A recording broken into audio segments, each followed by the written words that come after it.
Welcome back to Talking Sheffield, live on this Thursday night with Carlton Palmer, former Sheffield Wednesday, Leeds and England and Southampton midfield, and West Bromwich Albion midfielder. Have I left anybody out? You've missed Probably. about six. Stockport County. Stockport County. Manager he was at Stockport County.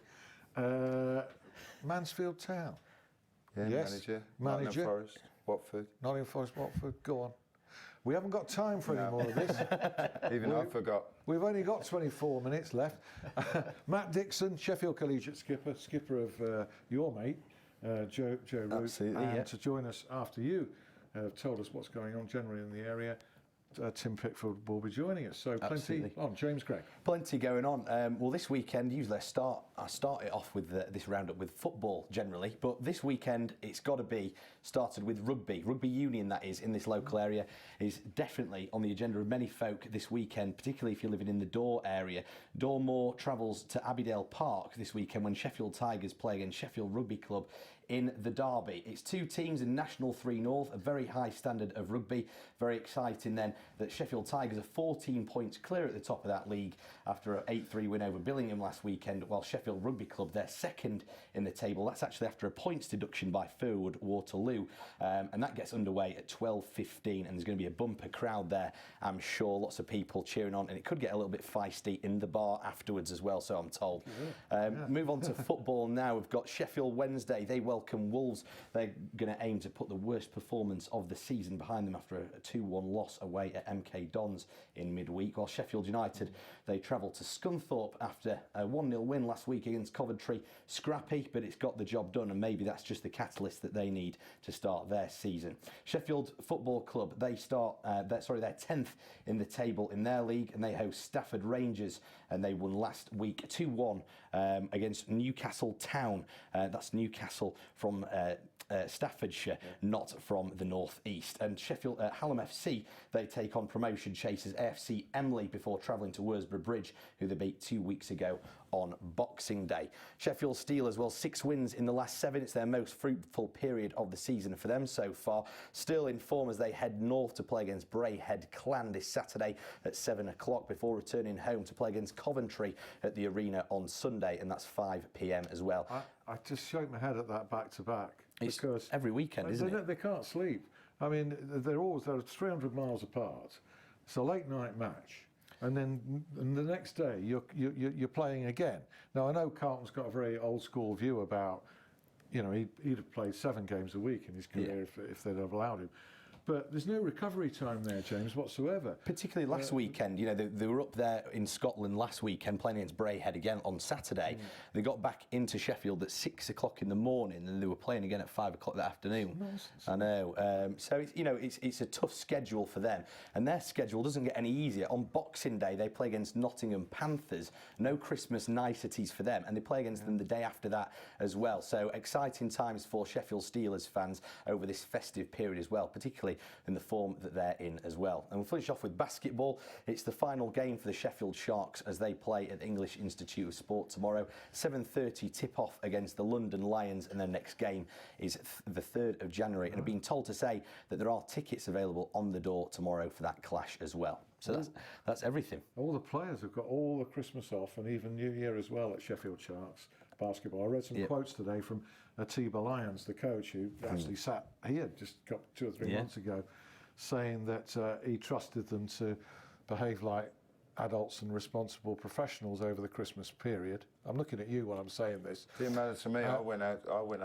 on New Year's Eve, didn't go in until 4.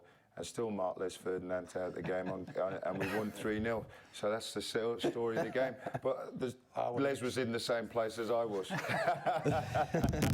You were marking in there as well. I expected no less from this professional over here. Absolutely expected no less. But Atiba Lyons was saying he's just going to lay on the toughest session of the season for when they come back. They're actually to find out who was. They're in at 8:30 a.m. on New Year's Day, so I think that's the true test, isn't it? They might have to celebrate New Year's Eve maybe on the 30th instead. We'll see. Absolutely. James, thanks very much. No worries at all. I'll make way. You know that this is the guy who gets substituted always sits there. I call it my ejector seat. It is, yeah. Tim Pickford's going to magically appear there in a minute. He is. No worries Thanks at very all. much, James. Yeah. That's pretty widespread among players over Christmas, isn't What's it? Carrying on as normal. basically, which means plenty of No, this. no. I mean, it's changed now. But you know, if you're a fit player, I mean, Ron Atkinson with us. I'll be honest with you. I'll tell you a story now. We went down to play West Bromwich Albion, right? And we were staying in a hotel. They were staying in the hotel as well. And you know, just round the corner, and Ron said to me, "I've been away in midweek with England. I was tired and whatever." And he said, "Everybody downstairs at midnight, just before midnight, everybody." And I said to him, "Boss, now I'm knackered." He said, "Listen, if you don't come down, you're not paying tomorrow, and you're fined." So everybody had to be down there, right? He said, "Champagne down there, everything, blah blah blah." And they went, we're 2-0 up inside 15 minutes. That's the way it was. If you're fit and you have it, you know, I'm not talking about going out and getting out your brains, but you can, you know, if you have a couple of drinks, especially knowing that you got to know your players. You got Danny Wilson, Nigel Pearson, Carlton Palmer, David Hurst, John Sheridan. We all like a drink, but we all worked hard. We all worked extremely hard, and we're all extremely fit.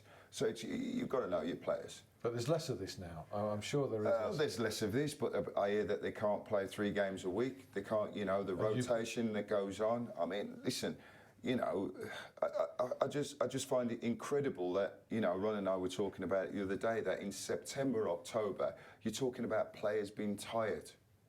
You know, I would not sign for a club that the manager told me I was going to be rotated.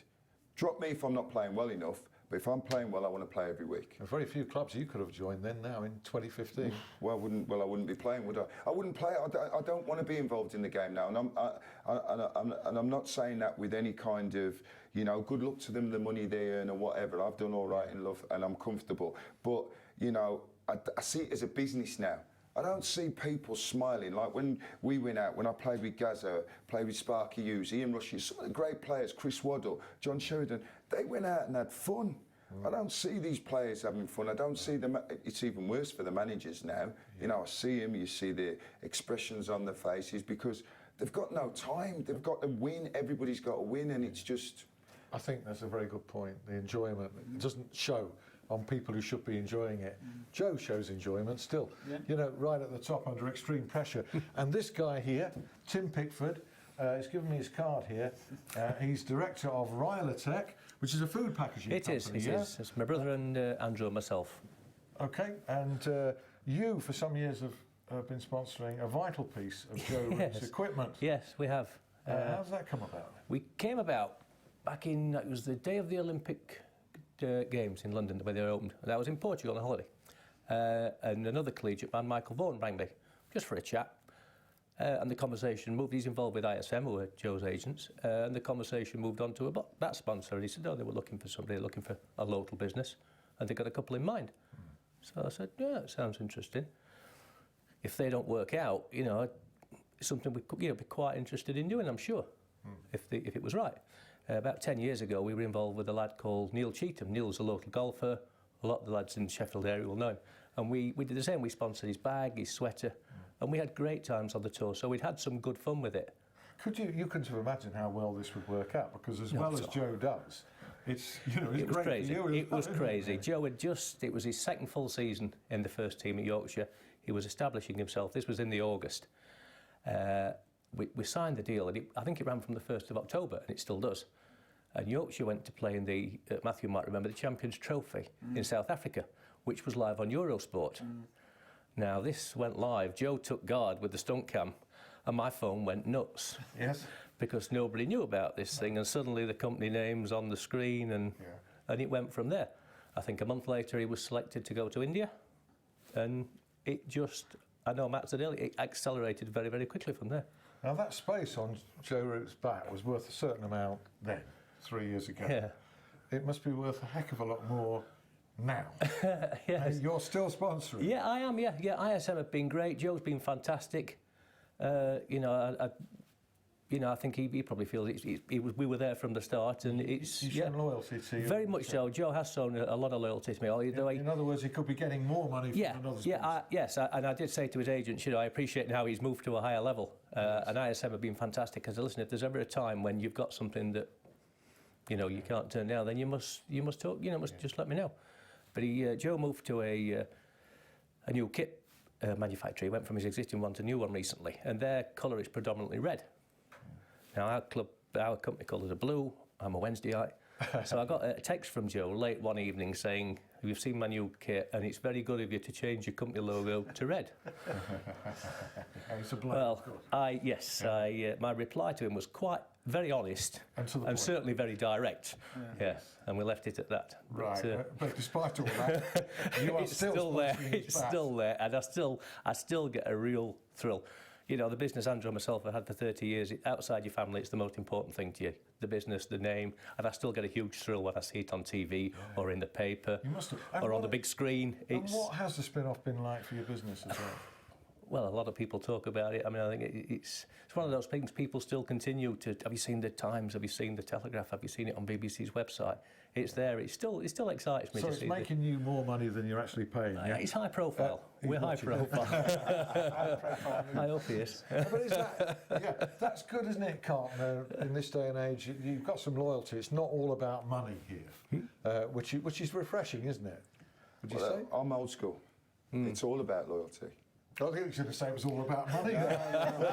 It's not. I mean, even now, I look at players now, and there's a lot of players who are very wealthy who stay at clubs where they're not going to play football. When George Graham came to Leeds United, and he told me on the first day I wasn't going to play, I took £4,000 a week drop in salary to go and play at Southampton. It's all about playing football. If you're good enough, you earn your money. You know, it's as simple as it is. And you've got these big squads of players now where nobody will move. Sheffield United have got 40, I think, in their first team squad. And naturally, they want to shift 15, I think. But they're not going to move. They'll sit there. The players will sit there, pick up their money, and this is what I'm talking about now. They'll sit there. They'll pick up their money. You know, and I remember George Graham. I dealt with it differently and probably didn't deal with it in the right way. But you got a legend like Ian Rush who came to the club, and George Graham was trying to, whether he was trying to cut the wage bill or trying to impose himself like he did at Arsenal at our club, and I went about it the wrong way. But you got Rushy who's done everything in the game, multi-millionaire, playing on the right wing, doing whatever, taking a drop in salary, forcing him to come in on a contract that wasn't agreed. He agreed to come in 2 or 3 days a week, and he did it all right. But you look at these young kids now, and I remember when I first got into management, and Alex Ferguson, I know him really well, and he said to me, "Listen, Carlton, if I can ever help you out, please give me a call." And I give him a call. I said, "Will any of your players come out on loan?" He said, "Carlton, let me tell you, they won't come out on loan to your place. That's as simple as it is. They'd rather sit here and pick up their money, and that's what it is." That's very sad. It really It really is. sad. It is. It is. That's the worst part of sport now. The money that's coming, it's great, but what they fail to understand, and this is what I say to my young kids who I coach now, and to guys that I speak to who are still playing the game, the top players in sport earn a lot of money, and they have a fistful of medals, England caps or whatever to show for it. These players now, they talk about, if you speak to young players now, you go in there, all they're interested in now is about what car they drive, what this, what the, top players have that anyhow. Yeah, this materialistic, when you'd rather be materialistic about, hey, look at my medals or trophies or whatever. Yeah. Because what have you actually won? Yeah. What have you actually won? What have you actually done in your career? If you've done well, it doesn't matter whether it's in sport or in business, that will show financially. Yeah. That's a fact. But what have you actually achieved? Yeah. You're an owl. I am. If I just switch over from one sport to another. What are your thoughts? Glenn Roeder's gone today. I didn't know. I didn't know. I heard it on arrival today. I think as a Wednesdayite, it's been exciting to start. Suddenly, how things have changed from all the years we had to everything's going off. There's a lot of players.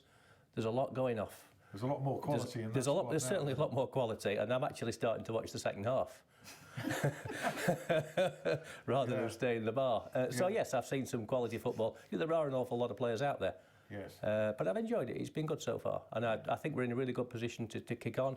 I would agree with Carlton about Jordan Rhodes. I think he's the big... That's your Christmas wish? He's the top of my Christmas list for Wednesday. Absolutely. I really would. I know there's 1 or 2 players floated around, but he would be the man for me.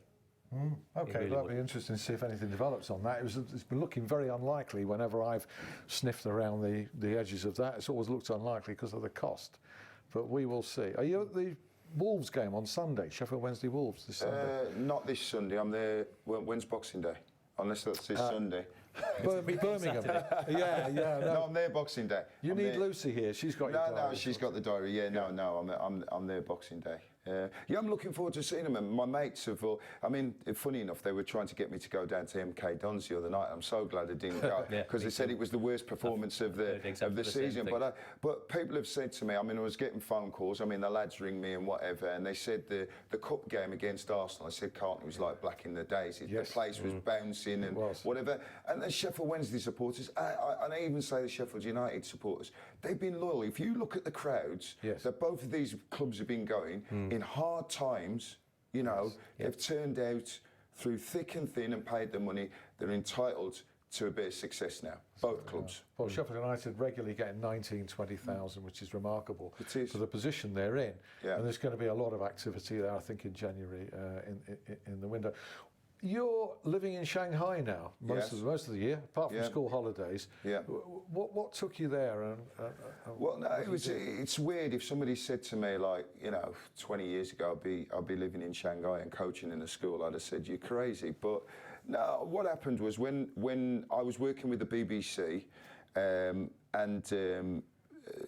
everything was starting to go off in Dubai at the time, and I've been going to Dubai for a lot of years since the kid was small. It was always a winter break, great place to go, you know. So I get a phone call from my agent to say that they've got the Premiership rights over in Dubai. So what I was doing I was doing 10 days over in Dubai, doing the football and 10 days with the BBC. And then obviously there was the tax issues and whatever. So I decided to leave the BBC and go and work in Dubai full time. While I was in Dubai full time, I get a phone call from Tim Cahill's cousin or whatever, Tim Cahill, who used to play for Everton.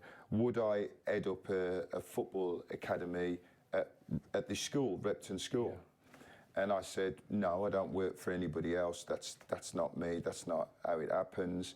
And then the headmaster of the school actually came to see me, came back to the UK. As it happens, my wife's a school teacher. So I was doing the TV work. I ended up opening a soccer academy in there. Lucy came out and worked in the school. And then we did 5 years there. We lost the rights to the football. That went to Abu Dhabi. And David, who was the headmaster at the time, then got offered a job by Wellington School, Wellington, UK, in Shanghai. So he offered me a job, and I went over there, and I've got to be honest with you, at first it wasn't for me because I'm not a city liver, you know, like where we live out in Dor, out that, you know, we're at 15 minutes, we're in Derbyshire, aren't we? It's great. Well, less than that. So I went over there, and as you keep going over there, it's like London or New York. So Lucy's got a great job, she's head teacher there, I head up a football academy over there. And it's great, and the lads are coming out now, like Tim Cahill's out there playing, Denver Bar's going out there. You've got great interest there. I mean, they're throwing big money at it. So I think it's going to be another Dubai. Only downside is it's 12 hours from the UK and 8 hours time difference. Well, fantastic. You're enjoying what is a very adventurous move as well for you. I did promise that I'd ask you about Glen Roeder. It's very difficult for you to sort of be on top of all this because you're so far away. But Glen Roeder was key member of a football committee at Hillsborough. Most of that committee has now been disbanded. He's left to leave pretty much the owner and the football manager or head coach, as he's called, Carlos Carvalhal.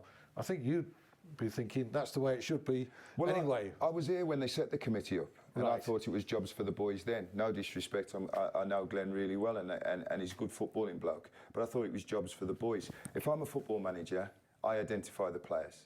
You know, I identify the players, I tell the chairman or I tell the club secretary, and you make it happen if you can make it happen. That's as simple as it is. I thought that committee was a waste of time. And it's ironic that it's been disbanded now, isn't it? Yeah. Well, I would guess, and it is only a guess, that Dapon Chansiri may have seen, do I really need this kind of... It's unnecessary expense. But he's got advice, he's got personal advisors, who they are I don't know, who he trusts.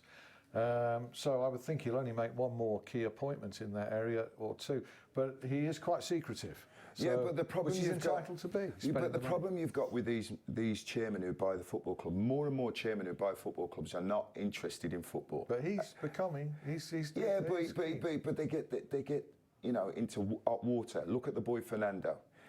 who took over QPR. Not really. He loves QPR. He's done massively well, but he's been wrongly advised. You've got to remember, there's a lot of sharks out there, a lot of agents out there who just want to move their players around, right? Get them into the football club. He was badly advised. He's taken players on at 60, 70 grand a week, and look at the position they're in. You know, if you put a manager in, now this manager he's put in, no disrespect to him, where's his track record? Everybody can say he's doing brilliant at the moment. Simple fact is he's got a lot of money. He has. If Stuart Gray had that same amount of money with what he did with the job that he did last year, right, Stuart Gray would be in exactly the same position. It's a fair point. It is a fair point. Well, Stuart Gray would have gone for Jordan Rhodes instead of the boy Hooper, and they'd probably be higher. Yeah. You know, and I'm not having a go at him because he's doing a good job at the moment, and I think he'll get him into the playoffs. Yeah. But money dictates a lot, and Stuart Gray wasn't afforded that, right? No. And was then dismissed after he'd done a fantastic job, right? Yeah, he was very unfortunate. If he doesn't get into the playoffs with the resources he's had this season, then you know. Well, there's no doubt there's a good relationship between Mr. Chansiri and Carlos Carvalho. He's a very engaging character, but there's no doubt either that Mr. Chansiri is a ruthless businessman. You know, he's prepared to make changes where you see fit. But that's not in question at the moment, because I've seen him being snowballed with players, 15 or 16, and very, very quickly getting a really good club spirit going in there.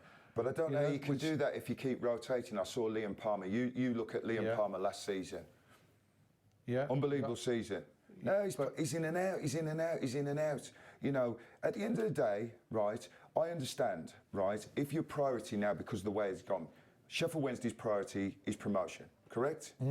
Right, so if you're playing in the Carling Club, rotate. Playing in the FA Cup, rotate. But the team that you are playing, how is it possible? And I have never been able to do this, wouldn't do it, right? How can you put me in on a Saturday, leave me out on a Wednesday, and then expect me to come back in on Saturday and pick up the same way with the same players if you're rotating 6 or 7? Even when Fergie rotated, right, never rotated his back four. His back four was all the same. He only rotated players like Beckham and Scholes, sent them on a week's break. But for injuries, Wednesday's back four would have picked itself. Yeah. But for injuries, yeah. I'm convinced of that. Hey, you've got off so lightly in the second half of the show, Matt. Have I asked you anything? No, but that's all yeah, well, you did say a lot of talking in the first half. Thanks very much for coming in. You're going to be captain again of Sheffield Collegiate next season? Subject to AGM approval, yes. Obviously, the members have to get me voted in, but yeah. When did you finish last year? We didn't do too well. We were 11th out of 13, so we didn't have a great year. It's a close call for you, is it? Yeah. As captain? Need a bit of loyalty, don't you? Yeah, quite. Yeah, loyalty. Yeah. Okay, I hope you get your vote of confidence. I hope it means what it says. Matt Dixon, thank you very much indeed for coming in. Thank you. And also my friend here, Tim Pickford. I've plugged your company once. Thank you very much. Get another one. And my good friend Carlton Palmer, who 2 or 3 of us might adjourn somewhere else for a good strong cup of tea. I'm hoping so. Thank you ever so much for your loyalty out there in watching us through the year. It's been very enjoyable. I'd like to thank every single one of my guests. We've had some real belters in the studio. We've had some fantastic chats. Over the Christmas period, there'll be a couple of repeats. The 2 non-league managers, Hallam FC manager, Sheffield FC manager, that show is going to be repeated, I think, next week. The following week, remember the night when Nick Matthew, world squash champion, made it here through the snow. That's going to be on. This is on at 11 p.m. See you then. Bye.